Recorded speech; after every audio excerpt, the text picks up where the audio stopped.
Aditya Degree Colleges, leading companies low 10,000 plus placements with 13.5 lakhs highest package.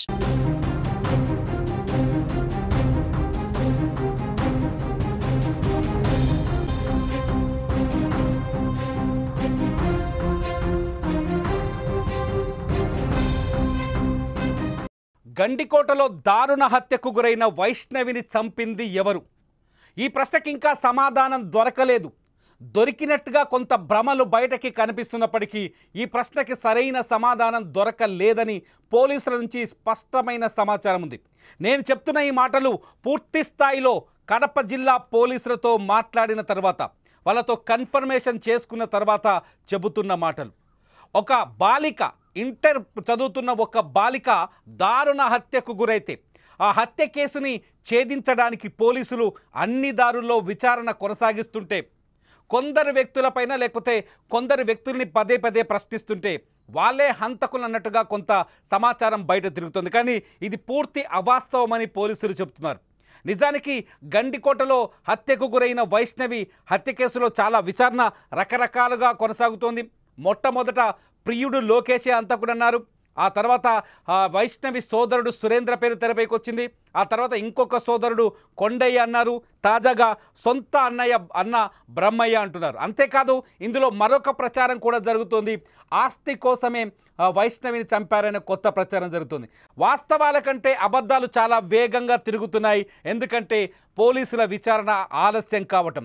పోలీసులు గండికోటలో అన్ని రకాలుగా case reinvestigation చేసిన, అట్లాగే కేసు రీకన్స్ట్రక్షన్ చేసిన, సీన్ రీకన్స్ట్రక్షన్ చేసిన, ఇప్పటివరకు వాస్తవాలు పూర్తి స్థాయిలో వెలుగులోకి రాకపోవటం వల్లే ఇదంతా జరుగుతున్నట్టు తెలుస్తుంది.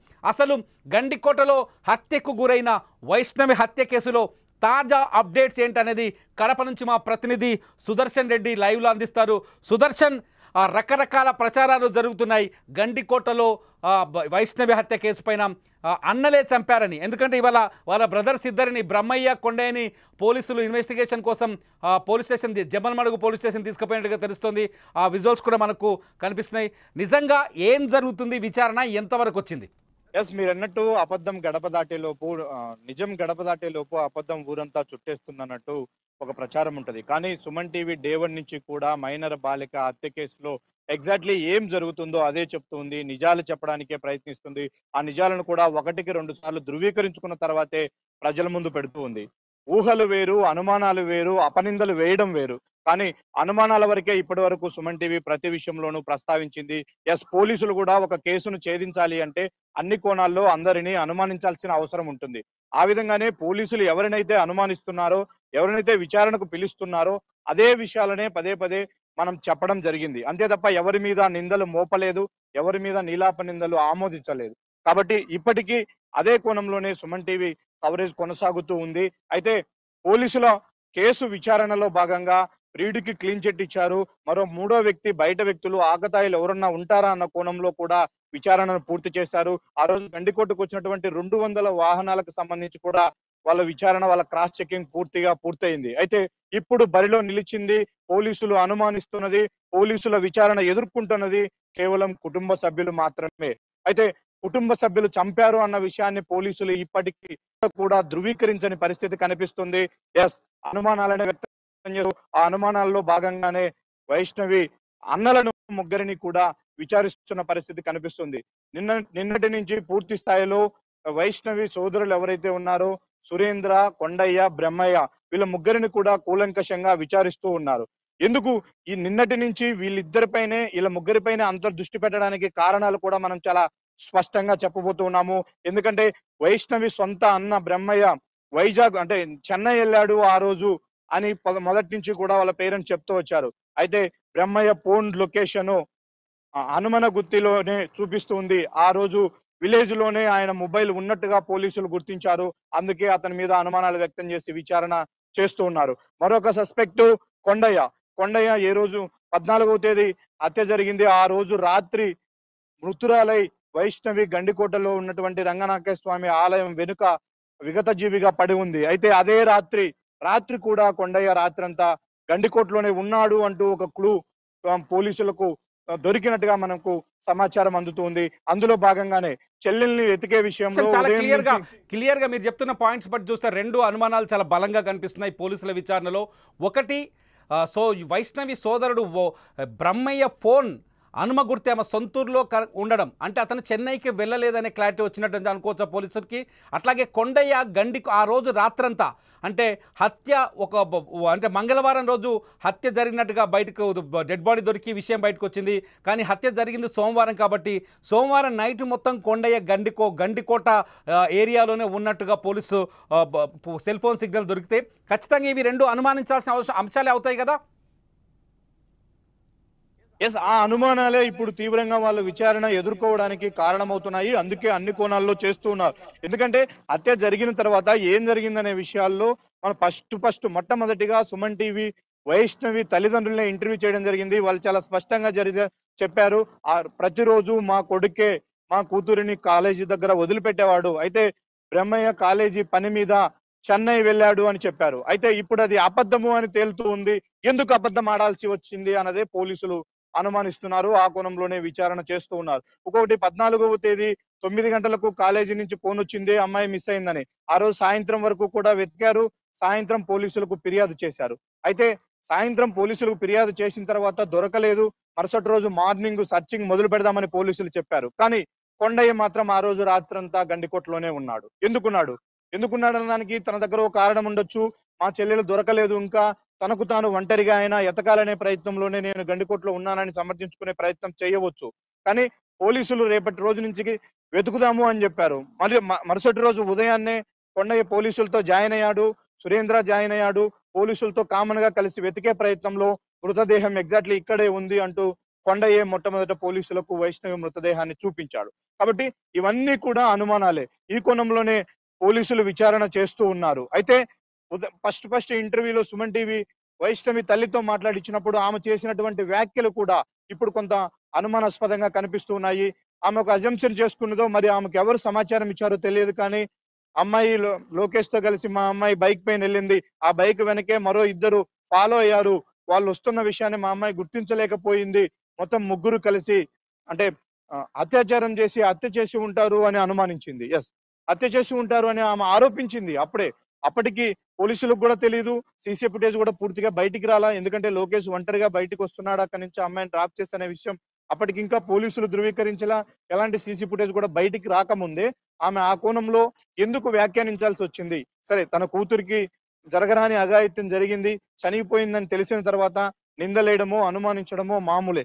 అందులో పాత లవరు గతంలో ఆ అబ్బాయితో ఆ అమ్మాయి తిరుగుతుందన్న విషయం వాళ్ళకు తెలుసు కాబట్టి లోకేష్ ను అనుమానించవచ్చు, లోకేష్ తో కలిసి వెళ్ళి ఉంటుంది, తనేమైనా చేసి ఉండొచ్చు అని ఆరోపించవచ్చు. కానీ వెనుక వైపున బైక్ లో ఇద్దరు వెళ్ళారు, అందరూ కలిసి అత్యాచారం చేసి హత్య చేశారు అంటూ ఆమె ఏదో ఒక చూసిన విషయంలాగా, ఆమె నిర్ధారించుకున్నటువంటి విషయంలాగా, ఎవరి నుంచో తనకు సమాచారం వచ్చిన విషయంలాగా సుమన్ టీవీతో ఆమె ప్రస్తావించింది. ఇప్పుడు అది కూడా అనేక అనుమానాలను రేకెత్తిస్తుంది. ఒకవైపు వైష్ణవి తల్లి, మరోవైపు వైష్ణవి సొంత బ్రదర్, మరోవైపు కజిన్ బ్రదర్స్ ఇద్దరు సురేంద్ర, కొండయ్య, వీళ్ళందరూ కూడా పోలీసుల విచారణలో కావచ్చు, మీడియాతో కావచ్చు, వాళ్ళు మాట్లాడినటువంటి మాటలకు పొంతన లేదు. ఇప్పుడు దానివల్లే ఇదంతా కూడా జరుగుతూ ఉంది. అందుకే పోలీసులు బలంగా ఆ కుటుంబాన్ని అనుమానిస్తూ ఉన్నారు. వాళ్ళు ఏం జరిగిందన్న విషయాన్ని ఇప్పటికైనా చెప్పాలి. దానికి తోడుగా సురేంద్ర ఆ రోజు 14వ తేదీ గండికోటకి వెళ్ళాడు. వెళ్ళిన హాఫ్ అన్ అవర్ లోనే తిరిగి వచ్చాడు. అంటే అక్కడ నేను వెతికాను, నిర్ధారించుకున్నాను, అక్కడ లేరు కాబట్టి తిరిగి వచ్చాను అని చెప్తూ ఉన్నాడు. అయితే తిరిగి వచ్చినటువంటి వ్యక్తి మరోసాట వెతికే ప్రయత్నం చేయకుండా, ఎందుకంటే లోకేష్ వాళ్ళ బావే చెప్పాడు కడపకి వెళ్ళాడు మావాడు అని, మరి అనుమానించి కడపకు వచ్చి వెతకాల్సినటువంటి అతను తన పిన్నితో కలిసి కాలేజీలో మధ్యాహ్నం 12:30 వరకు 1 గంట వరకు కూడా కాలేజీలో సీసీ కెమెరా కవరేజ్ ఎక్కడుంటుందో అక్కడే ఎందుకు కూర్చోవాల్సి వచ్చింది? అంటే వాళ్ళ ఇంటి అమ్మాయి తప్పిపోయిన తర్వాత అంత ప్రశాంతంగా కాలేజీలో వాళ్ళు ఎందుకు వెయిట్ చేశారు? కాలేజీ నుంచి ఇక కొత్తగా వాళ్ళు సేకరించే సమాచారం ఏముంటుంది? ఇవి కూడా అనేక అనుమానాలకు తావిస్తున్నాయి. కాబట్టి వీటన్నిటి కోణంలోనే అన్ని అనుమానాలు కుటుంబ సభ్యులపైనే ఉన్నాయి. ఆ కోణంలో పోలీసులు ఎక్కడా కూడా మిస్లీడ్ చేయట్లేదు, ఏ ఒక్క ఇన్ఫర్మేషన్ కూడా వదలట్లేదు. ఖచ్చితంగా వాళ్ళందరినీ పూర్తిగా విచారించే ప్రయత్నం చేస్తూ ఉన్నారు. కాబట్టి బహుశా వాళ్ళే ఈ హత్యకు పాల్పడి ఉంటారా అన్న కోణంలో జరిగితే జరగచ్చు. కానీ పోలీసులు ధృవీకరించినంత వరకు కూడా మనం నిందలు మోపే పరిస్థితి లేదు. మీ అప్డేట్స్ ప్రకారం చూస్తుంటే ఇంకా హత్యకు సంబంధించి వైష్ణవి హత్యకు సంబంధించిన ఎటువంటి బయటకు రాలేదు. వైష్ణవి హత్యకు సంబంధించిన ఎటువంటి అధికారిక ప్రకటన బయటకు రాలేదని చాలా స్పష్టంగా అర్థమవుతుంది. వైష్ణవి దారుణ హత్యకు గురైంది. అయితే ప్రస్తుతానికి కుటుంబ సభ్యుల చుట్టూ విచారణ కొనసాగడంతో కుటుంబ సభ్యుల పేర్లని కొంత బయటకు తీసుకొచ్చినట్టుగా కనిపిస్తుంది. పోలీస్ స్టేషన్కి జమ్మలమడుగు పోలీస్ స్టేషన్కి వాళ్ళ బ్రదర్స్ ఇద్దరిని తీసుకెళ్లిన విజువల్స్ ఇంతకుముందు మీరు స్క్రీన్లో చూశారు. సుమన్ టీవీ దగ్గర కూడా విజువల్స్ ఉన్నాయి. కాకపోతే ఇంకా ఆ విజువల్స్ మీరు చూడొచ్చు. అయితే సుదర్శన్ ఎవరైతే బ్రహ్మయ్య లొకేషన్ ఆ రోజు హనుమ గుర్తులో ఉన్నట్టుగా బ్రహ్మయ్య పైన అనుమానాలు ఉన్నాయి. బ్రహ్మయ్య సొంత అన్నయ్య వైష్ణవికి ప్రతిరోజు అతనే కాలేజ్ దగ్గర దించేసేవాడు. బ్రహ్మయ్య ఆ రోజు చెన్నై పోయినట్టుగా కుటుంబ సభ్యులు చెప్తున్నారు. బ్రహ్మయ్యని అలా పోలీసులు తీసుకెళ్లి ప్రశ్నిస్తున్నారు. పోలీసులు ఏం చెప్తున్నారు, ఈ కేసులో టెక్నికల్ ఎవిడెన్స్ దొరికిందా, ఎందుకు ఇంత టైం తీసుకుంటున్నారు కేసును తేల్చేయడానికి? ఎందుకంటే ఒక రూరల్ ఏరియాలో ఒక స్పష్టమైన సీసీ కెమెరాలు ఉన్న పరిసర ప్రాంతాల్లో జరిగిన హత్య ఇది. ఇటువంటి మిస్టరీని ఛేదించడం పెద్ద కష్టమైన పనేమి కాదు. టెక్నికల్ ఎవిడెన్స్ కూడా బోల్డ్ అంతా పోలీసుల దగ్గర ఉన్నట్టుగా తెలుస్తుంది. పోలీసులు చెప్తున్న దాన్ని బట్టి చూస్తే సందేహాలు ఎలా ఉన్నాయి? పోలీసులు తేల్చే అవకాశం ఉందా ఈ కేసుని ఇవాళ? నిజానికి మొదటి రోజు రిలీజ్ అయినటువంటి సీసీ ఫుటేజ్ ఆధారంగా చాలా మంది ఒక నిర్ధారణకు వచ్చారు, లోకేషే కారణమై ఉంటాడని. కానీ అలాంటి మిస్లీడ్ మరోసారి జరగకూడదన్న కోణంలోనే పోలీసులు మొదటి నుంచి కూడా చాలా జాగ్రత్త పడుతూ ఉన్నారు. సీసీ ఫుటేజ్ ను పూర్తిగా అనాలిసిస్ చేస్తూ ఉన్నారు. మరోవైపు పేరెంట్స్ ఇచ్చినటువంటి ఇన్ఫర్మేషన్ ను క్రాస్ చెక్ చేసుకుంటున్నారు. మరోవైపు ప్రియుడు లోకేష్ ని కూడా ఆ రోజు నుంచి డే 1 నుంచి కూడా విచారణ చేస్తూ ఉన్నారు. వీళ్ళందరూ ఇస్తున్నటువంటి సమాచారాన్ని లోకేష్ దగ్గర ప్రస్తావించి అతని దగ్గర నుంచి కూడా క్రాస్ చెక్ చేసుకుంటున్న పరిస్థితి కనిపిస్తుంది. వీటన్నిటి నేపథ్యంలో పోలీసులు ఒకటే చెప్తూ ఉన్నారు, కుటుంబ సభ్యులు ఇస్తున్నటువంటి సమాచారంలో కొన్ని లోపాలు ఉన్నాయి, కొన్ని అబద్ధాలని కూడా తేలుతూ ఉన్నాయి. దానికి సంబంధించినటువంటి టెక్నికల్ ఎవిడెన్స్ కూడా తమ దగ్గర ఉంది. కాబట్టి ఎందుకు వాళ్ళు మిస్లీడ్ చేయాల్సి వస్తుంది, ముందే వాళ్ళు ఎందుకు ఒక నిర్ధారణకు వచ్చి ఆ అమ్మాయి పైన అత్యాచారం జరిగిందని చెప్పుకుంటున్నారు.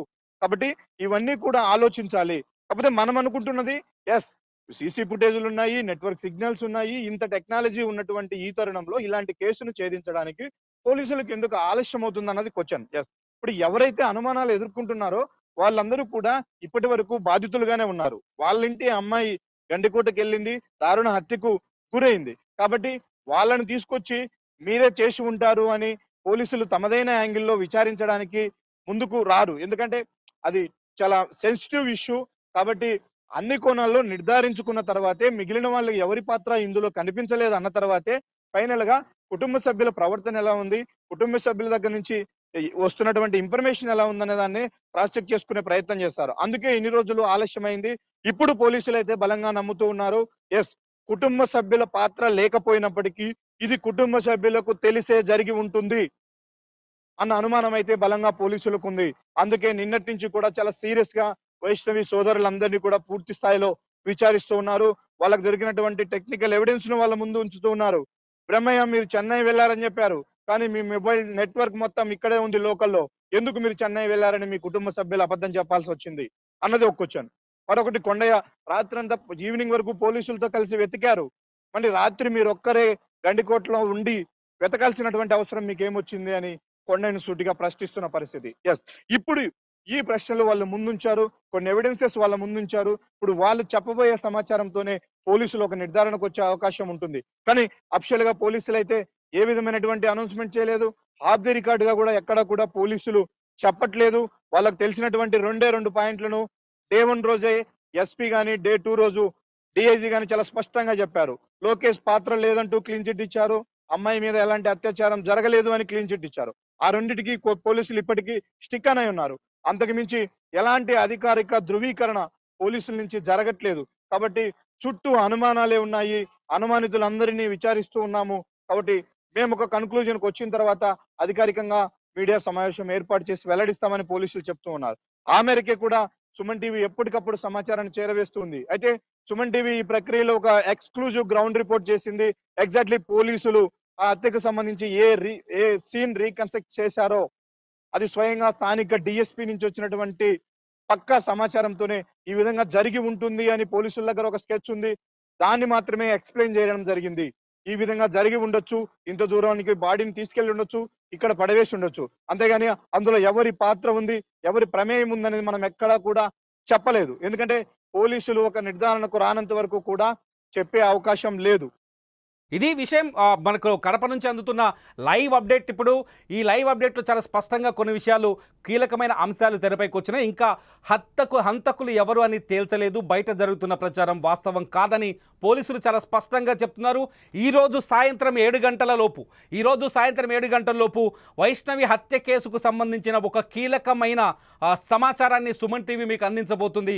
వైష్ణవి హత్య కేసులో ఒక కీలకమైన ఇంటర్వ్యూను మీకు ప్రజెంట్ చేయబోతుంది. ఈ ఇంటర్వ్యూతో వైష్ణవి హంతకులు ఎవరైతే దానిపైన ప్రేక్షకులకు కూడా కొంత క్లారిటీ వచ్చే అవకాశం కనిపిస్తుంది.